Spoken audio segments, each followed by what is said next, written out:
Another accident on Route 20 in West Springfield, this one not far from the Tatham School.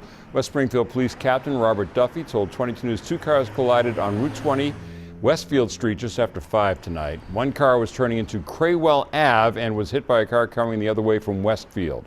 One of the vehicles took out a utility pole. A 58-year-old West Springfield woman complained of chest pains.